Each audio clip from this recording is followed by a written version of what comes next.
Here's another way I consider personal transformation, personal reinvention.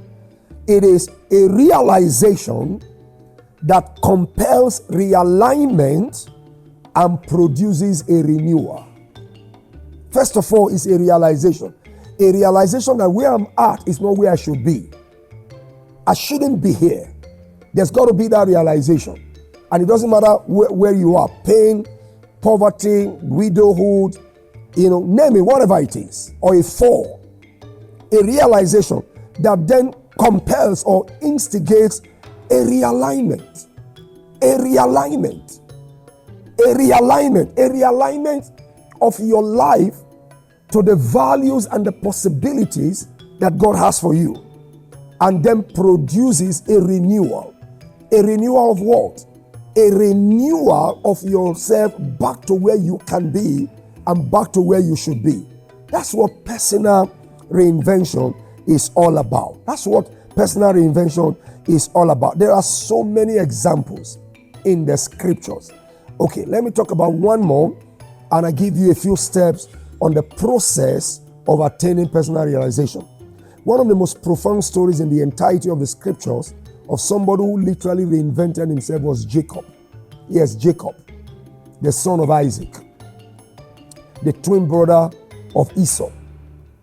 The story of Jacob is a story of somebody who everything seemed to be turning topsy-turvy for.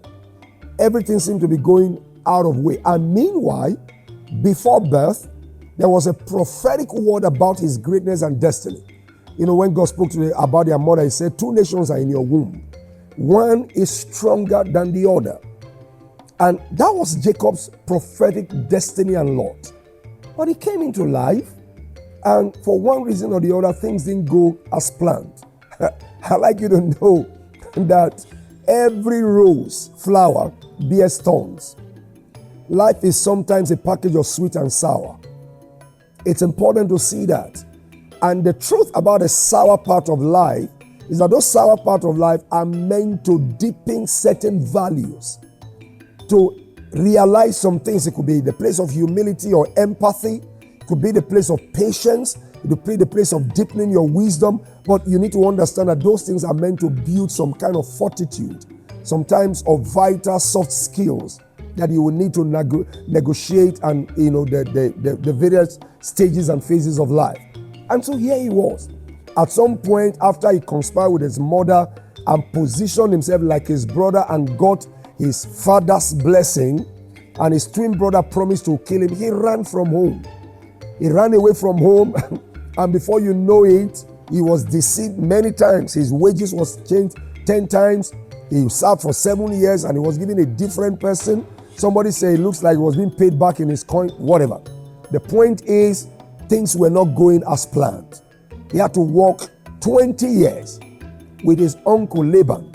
And so he just felt, enough is enough, I gotta go. No, I can't.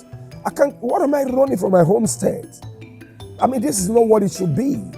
And so he decided to reinvent himself. So the first thing he did, if you go study his account, was I said to his family, listen, I need to have a time of deep introspection and interaction with God. So the Bible says he collected his family and put them on the other side of the fort Jabbok. He said, I'm going to be alone with God. I want to go think through my life.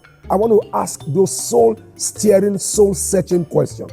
I want to find out. I want to really get a grasp of what I am supposed to be. And that's what Jacob did.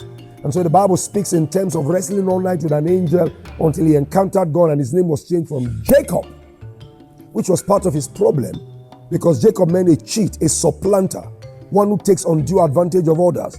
And God said, no, you can't build your glorious and better tomorrow on the basis of this nature and name, because name speaks to nature. And so your name is going to be Israel. You're not going to be like a prince. You have power with God and power with man. With that encounter, it's like saying with that definitive assurance that a change is possible. That was when he came back and faced life with the audacity, with the faith, with the wisdom that was required. And by the time his story was over, he became who is known today as the progenitor of the entire Jewish race, the greatest race the world has ever seen. Friends, reinvention is possible. There were many things he did along the way that brought him to that commendable position. And I need you to know that personal reinvention also for you is possible. It's possible. I don't know again how much life has knocked you down. If you just get yourself together, if you make up your mind that you can, then you will and you can. All right?